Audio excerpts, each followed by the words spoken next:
right. We are returning. We're in segment 2 of our show this morning. In our first segment, we talked about the illegality of what the Barack Obama Foundation, run by Malik Obama, President Obama's half-brother from Kenya, did in terms of, one, misrepresenting their status as a 501c3 corporation, and then the complicit participation of Lois Lerner, the IRS woman who's under investigation now, for her actions involving the illegal and unauthorized violation or targeting, shall we say, of conservative organizations who are asking for 501c3 status. How did she do that? Well, she approved and then backdated or retroactively approved the Barack Obama Foundation's tax-deductible status from 2011 when they applied all the way back to 2008 in order to give them political and legal cover for the fact that they actually were soliciting donations as a 501c3 3 years before they actually were one. Okay? There's another article out there that I want to talk about, which is on the DC Clothesline. And again, this is a great website, by the way. Dean Garrison is a really awesome guy. A very, very sharp cat, and a very, very intelligent guy. And he's written this article, Is Obama Going to Prison? A second source now comes forward, and Egyptian officials claim to have documents and proofs. So here's the story. The truth is starting to come out, but the question is, will America even listen? Less than a week ago, we reported that the son of a Muslim Brotherhood leader claimed that he and his father have provable evidence that could send Obama to prison. What that evidence may be, or if the claim is valid, we don't know. But my personal theory is that it might have everything to do with the tie between Obama, Mohammed Morsi, and what happened in Benghazi. Raymond Ibrahim broke a story of a second Egyptian coming forward today. That was yesterday, of course. This time, credibility would seem to be less in question. Ibrahim reports via a website called Jihad Watch. And Jihad Watch is a website that, is out there for the it's jihadwatch.org. Okay, if you want to go to it. So anyway, the point is that I'm just going to actually jump to it myself. Jihad Watch is reporting that they have a second person who can support and back up the evidence that there was some irregularity in President Obama and Mohammed Morsi's relationship, and that tied to the Benghazi scenarios, right? So speaking yesterday on Bitna al-Kabir TV, the vice president of the Supreme Constitutional Court in Egypt said the time was nearing when all of the conspiracies against Egypt would be exposed. Conspiracies that explain why the Obama administration is so vehemently supportive of the Muslim Brotherhood, whose terrorism has, among other atrocities, caused the destruction of over 80 Christian churches in less than a week. Now, those Christian churches, for the record, were damaged or destroyed, and many, many homes, by the way, were also in the last week's Day of Rage, if you will, which was the Muslim Brotherhood rioting, trying to get Morsi out of prison and reinstate him as the leader. Al-Gabelli referred to, quote, documents and proofs, documents and proofs, which Egypt's intelligence agencies possess. And, quote, the time has come for them to come out into the open. In the course of the discussion on how these documents record massive financial exchanges between international bodies and the Muslim Brotherhood, here's what she says. Obama's brother is one of the architects of investment of the International Organization of the Muslim Brotherhood. Here, the confused host who was interviewing her stopped her and asked her to repeat what she had just said. And she did so with complete confidence, adding, if the matter requires it, then we must inform our people. Apparently, this is a reference to Obama's support for the Brotherhood against the state of Egypt, which is causing the Muslim Brotherhood to call all bets off and causing Egyptian officials to spill the beans as to the true nature of the relationship between the U.S. and the Brotherhood and Egypt as a nation. She did not mention which of the U.S. president's brothers she was referring to, but we do know who that was because in our first segment, we talked about how Malik Obama, Obama's half-brother, is running an African not-for-profit closely linked to the Brotherhood, and also, as well as the terrorist of the Sudan, Omar Bashir. Now, for the record, let's understand something.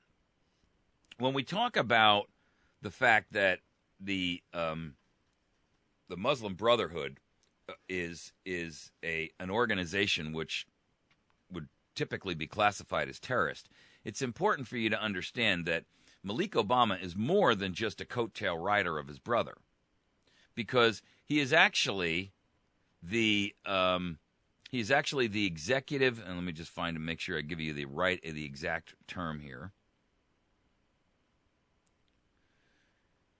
He's the executive director, or the executive secretary. He is the executive secretary of the Muslim Brotherhood, and that role puts him in charge or control of their financial investments.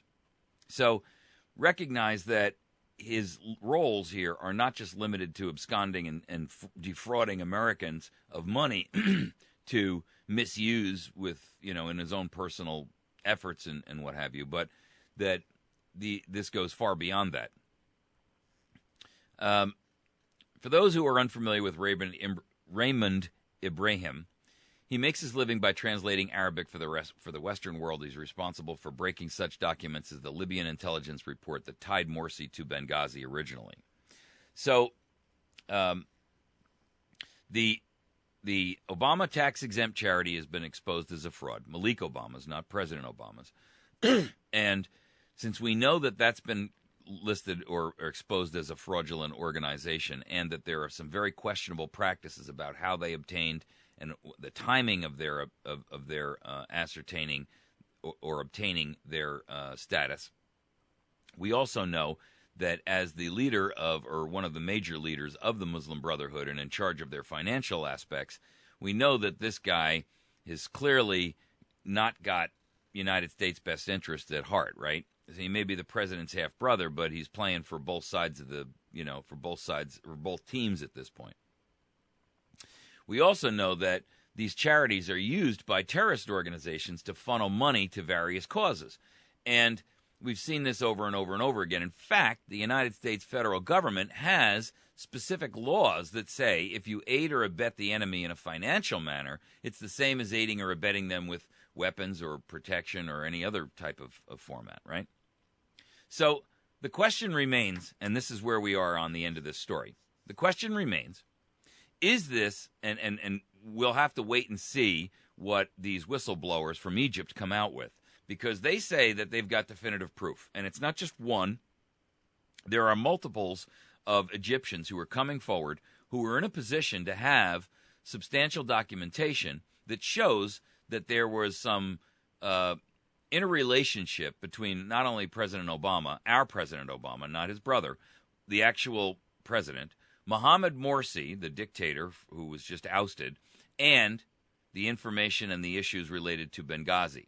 And as we now know, we're seeing all kinds of documentation actually coming out that what Benghazi was really about was the movement of 400 surface-to-air missiles that were originally intended to be, transferred over to Syria, but in a way that wasn't trackable back to the United States. In other words, this was a gun-running operation, essentially.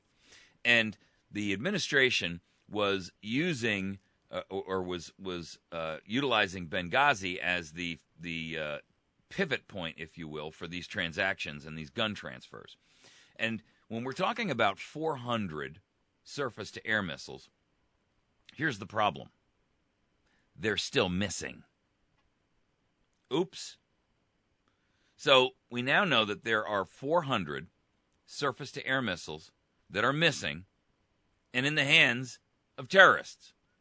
And we've assisted in that, shall we say. The problem, of course, with that is that puts us in a very, very compromised position. One, with 400 of these things out there, all commercial air traffic is at risk. Beyond that, all military traffic, air traffic, is at risk. And we also know that this is pretty much the tip of the iceberg, because there have been other revelations earlier on, and we're going back a couple of years now, about other massive arms disappearances. In fact, in Kuwait, not so long ago, we had a warehouse in Kuwait where we had 20,000 fully automatic M16s, military-issued M16s, stored, along with ammunition. And the warehouse was broken into and robbed, clean, of 20,000 fully automatic weapons. Now, we've never found them. They've never been recovered. And quite frankly, I got to question whether or not we, as a nation, would leave, 20,000 fully automatic weapons unguarded. I mean, it's improbable to say the least, right? I mean, we wouldn't leave that kind of weaponry unguarded here in the United States. Why would we leave it unguarded in Kuwait? I mean, really, let's think about it for a moment, right? Let's just be intellectually honest about it and recognize that the risk and the odds of that are nil. So when we talk about these weapons that are disappearing in vast numbers, and by the way, that's the tip of the iceberg, during the conflicts in Iraq and Afghanistan, literally thousands upon thousands upon thousands of weapons have completely disappeared. No one has any accountability for them, and these are not, these aren't Mossberg pump shotguns, folks. These are fully automatic M16s and heavy caliber weapons. Some of them are 308, some of them are 223 or 556. Some of them are fully automatic, squad automatic weapons and things like that. So let's realize what we're talking about here. When a lot of these weapons are missing, what happens is their theft is contrived so that they can be illegally sold or liquidated to whomever they want to make sure it gets them, but without having to explain how they were the imparter of these devices and weapons. We know for a fact that this administration is not above utilizing weapons like this for either political or agenda gain, because we saw it in Fast and Furious. Remember, in Fast and Furious, the real issue here was, one, the administration and the ATF in specificity was engineering the Fast and Furious project because their goal was to accomplish two things. One, discredit gun owners and gun rights by allowing the American populace to find out what was happening and be outraged, which would help them in their anti-gun agenda. And secondarily, their argument was that they were doing these transfers, and there were over 2,000 weapons that were transferred to Mexican cartel members. And out of those 2,000 weapons, to this day, only 14 have been recovered. I'm sorry, 1,400 are unrecovered, excuse me. So about 600 were actually recovered. The other 1,400 are still out there. And we know that some of these weapons have actually been used Brian Terry was murdered with one of them, or two of them, actually.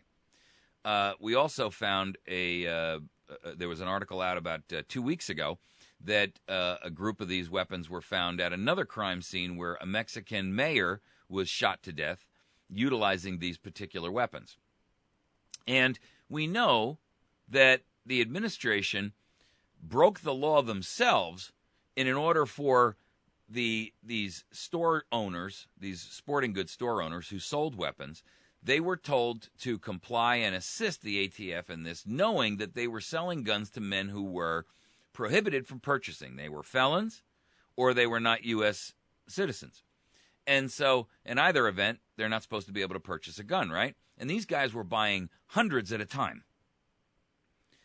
And then these guns were then transported And the ATF said, well, the whole goal of it was for us to track those guns back to the cartels so we could get to the kingpins. Plausible explanation, except for one problem. They never followed the guns. What? That's what you heard. They never followed the guns. They watched the guns drive off. No one followed them. No one tracked them. There was no GPS monitoring. There was no helicopter eye in the sky. There was no satellite tracking. Nothing. These weapons were simply taken by these individuals. They were bought or they were bought in a store with the full knowledge that the ATF was watching it and observing the transaction, had ordered the store owner to cooperate with them, given them assurance that this wouldn't come back and haunt them and that they wouldn't be prosecuted for it. But they were also coerced, by the way, to keep their mouths shut. And then these weapons were taken and they were transported across the border into Mexico by American and Mexican nationals and American citizens who were prohibited from purchasing weapons and given to the cartel members. And not a single ATF agent, not a single border security agent, nobody followed them, nobody watched them, nobody was an undercover guy, nothing. So they had no intention of really tracking these guns. What they were trying to do was salt the mine. You know what salting the mine is? That's a term that came about during the gold rush days and the silver rush days in Nevada, when mines were bought and sold. And what a guy would do is he'd have a mine that had petered out and there was no more veins of gold or silver left. And he would go in there and he would conveniently leave some silver or gold laying around and make it look as if the mine was still productive. And that's called salting the mine. Well, what the Obama administration was doing in Fast and Furious was salting the mine. They were effectively allowing the American people to believe that this was a routine operation that happened all the time without government assistance. And that couldn't be further from the truth. These store owners were told they had to cooperate and then were coerced and compromised and threatened to keep their mouths shut. Now, they would have raised a flag had a guy come in and tried to buy 30 AK-47s themselves, but they were told not to. So the checks and the balance system was removed purposely by the ATF at the direction of Eric Holder, who, by the way, claimed he had no knowledge of this until well into 2011, when I've got proof, and I've posted it up on our website, where he was talking about Fast and Furious and saying how the president had directed him to install 100 new agents to work on this new Operation Fast and Furious. Back in 2009, people.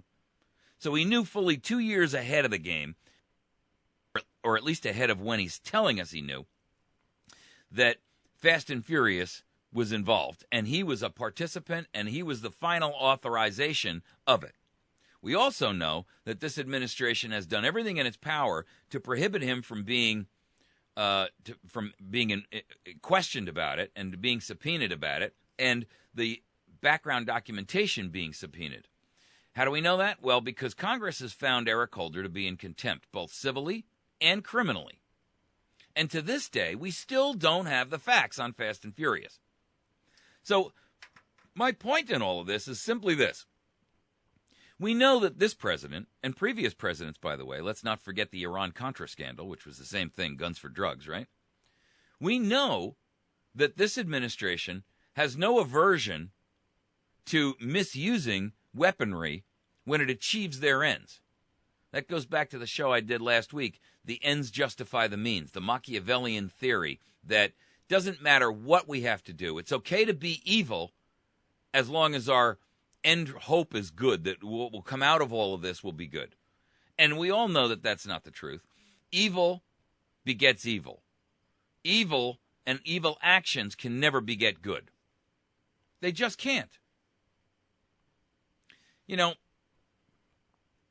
you might try to put a reasonable or plausible explanation together to try to justify evil action with that argument. But you can look at example after example after example, and it never holds water. You cannot commit an evil act or a dishonest act or a disloyal act with the idea that in the end, I'm achieving something good. Because the two are diametrically opposed. I mean, just plain physics rules it out, but so does karma, if you want to look at it that way. And morality and ethics rule it out. You cannot have evil actions resulting in good. I don't care how much rationalization you put to it. It just doesn't work. And so the claims that this administration makes and the methods that we've seen them use where they have violated the law themselves in an attempt to uphold the law, really, is completely questionable in and of itself. There's no credibility to the argument. Period. End of argument. End of discussion. You cannot rationalize bad behavior based on the fact that you have an intent to be good. And, the law of unintended consequences also kicks in. The perfect example of that is the death of Brian Terry. The perfect example of that is the death of 4 Americans in Benghazi. The best laid plans of mice and men, right? Men plan, God laughs. And the truth is this. The unintended consequences of both Fast and Furious and Benghazi have caused our nation enormous distress, embarrassment, loss of credibility, loss of untold financial gain, loss of our ability to interact with other nations in a fair and equitable manner, because now they look upon us with disdain and distrust. Not to mention, there are 4 dead Americans. And, I take umbrage with the comment yesterday, and I posted this up on our Facebook page. I really am bothered by the statement from the Department of State yesterday. This woman who represents the Department of State came out and said, when questioned by Fox News about it, she says, these are real people. Why no one was punished in the Department of State, right? In other words, why was no one held accountable? This is her answer. It's unbelievable. These are real people with real lives, real careers, and we can't just take action that's not warranted against them just to make us all feel better. Wow. I mean, think about that statement for a moment. And she actually said it with anger in her voice. So, are you trying to tell me, ma'am, that the guys who actually died there, those weren't real lives? Are you telling me that they weren't real people with real careers? That they didn't have families at home who loved them? They didn't have moms and dads at home who were worried about their safety and their security and who are now longing for their son? Are you trying to tell me that they don't miss them, that they weren't real lives to be missed, that theirs are kids who are growing up without a daddy? Is that what you're trying to tell me, ma'am? Because if it is, you and I got a fundamental disagreement on the realities of the world. Meanwhile, the scum over at the DOS is escaping without any punishment whatsoever. It was merely oversight. And according to Hillary Clinton, what does it matter? I'll tell you what it matters. It matters the fact that Americans are dead. And this administration is so full of cover-ups and lies and skullduggery that we probably will never get to the bottom of it. The only way we'll ever get to the bottom of it is if this nation is taken back by patriots who will do it civilly and peacefully and have access to records which really should see the disinfecting and cleansing sunlight of day. Then and only then will we ever really know the depths of depravity to which this administration and previous administrations have gone to commit their own unconstitutional, ill-founded, poorly designed, and traitorous acts against us and the citizens of the world. And that is the truth, people. The simple truth is, where we are right now, I can tell you this is the case. What we have is a government in place right now, and I'm not giving credibility to any previous administrations that existed, but what we have right now is an administration that operates outside the law, operates outside the Constitution, all vestige of ethics and morality, all ethics of integrity and honesty and honor, and what they are committing are crimes against humanity. Crimes against the United States, but crimes against humanity as well.